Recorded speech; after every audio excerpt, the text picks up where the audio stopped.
আজকে সম্পূর্ণ টিপস এবং ট্রিক্স সহ শিখিয়ে দেব কিভাবে আপনি লেয়ার মুরগি একদম রেস্টুরেন্ট স্টাইলে মজাদার ওয়েতে রান্না করতে পারবেন। হ্যালো এভরিওয়ান, আসসালামু আলাইকুম। কেমন আছেন সবাই? আশা করি সবাই অনেক অনেক বেশি ভালো আছেন। আমি আল্লাহর রহমতে ভালো আছি।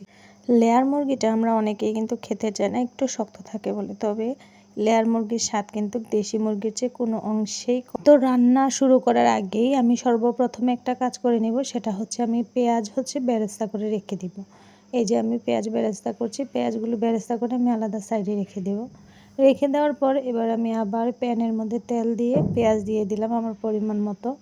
তারপর সেখানে পেঁয়াজগুলোকে একটু ভেজে সেখানে আদা বাটা, রসুন বাটা দিয়ে দিব। আমরা মুরগির মাংস রান্নার সময় যা যা মশলা ইউজ করি আর কি, সবগুলো এখানে অ্যাপ্লাই করে দিব। জিরার গুঁড়া দিব, ধনিয়ার গুঁড়া দিব।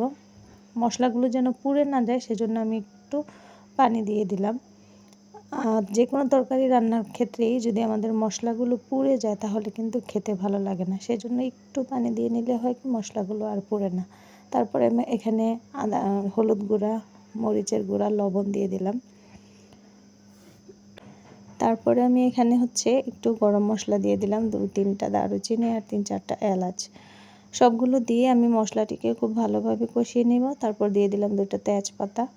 মশলা যত ভালো কষানো হবে আপনার কিন্তু মুরগির রান্নাটা ততই টেস্ট হবে।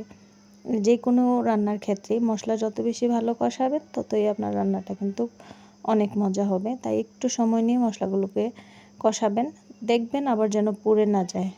মশলাগুলো কষাতে কষাতে যখন এভাবে তেল উপরে উঠে চলে আসবে তখন আপনি হচ্ছে মুরগিটা ছেড়ে দিবেন। তেল উপরে উঠে আসলে তখন বুঝবেন যে আপনার মশলা কষানো একদম কমপ্লিট। তারপর আমি এখন মুরগিগুলোকে দিয়ে দিলাম। আমি আমার হচ্ছে পরিবারে যতজন সদস্য আছে ওই অনুপাতে রান্না করছি, তো আপনারা আপনাদের পরিমাণ মতো রান্না করে নেবেন। আমি এখন মাংসগুলোকে মশলা কষানোর মধ্যে দিয়ে এবং ভালোভাবে মাংস এবং মশলাগুলো মিশিয়ে নিয়েছি। মিশিয়ে নিয়ে এখন আমি ঢাকনা দিয়ে ঢেকে চলে যাব। 10-15 মিনিটের পর আসব। তো আমি চলে আসলাম 10 থেকে 15 মিনিট পরে ঠিক এসে দেখলাম আমার রান্না এতটুকু হয়েছে।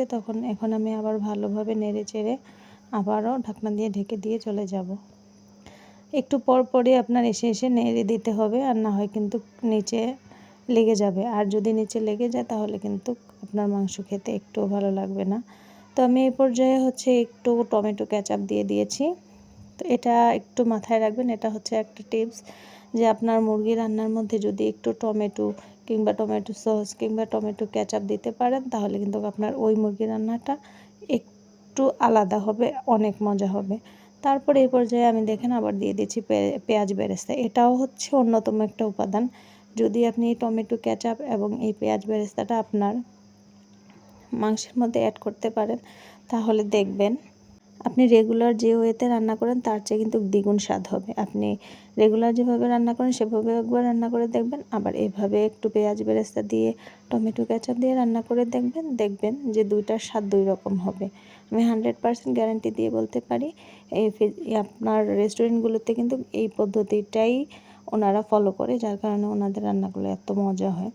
তো লাস্ট পর্যায়ে আমি হচ্ছে একটু গরম মশলা দিয়ে দিব, তারপরে কিছু কাঁচামরিচ দিয়ে দিব জাস্ট ফ্লেভারের জন্য। তো গরম মশলা দিয়ে আমি হচ্ছে ঢাকনা দিয়ে ঢেকে দিব যেন ঘ্রাণটা সম্পূর্ণটাতে ছড়িয়ে পড়ে। এই পর্যায়ে দেখেন আমার রান্না করা একদম কমপ্লিট। তো আমি আজকে একটু ঝোল রেখে রান্না করছি। আপনারা যদি ঝোল না রাখতে চান তাহলে আর একটু ঝোলটা কমিয়ে নেবেন। তো আমার ভিডিওটি আজকে এই পর্যন্তই। যারা এতক্ষণ আমার ভিডিওটি দেখলেন তাদেরকে সবাইকে অনেক অনেক বেশি ধন্যবাদ। সবাই ভালো থাকবেন, সুস্থ থাকবেন, আমার পাশে থাকবেন। আল্লাহ হাফেজ। দেখা হবে অন্য কোনো ভিডিওতে অন্য কোনো দিন।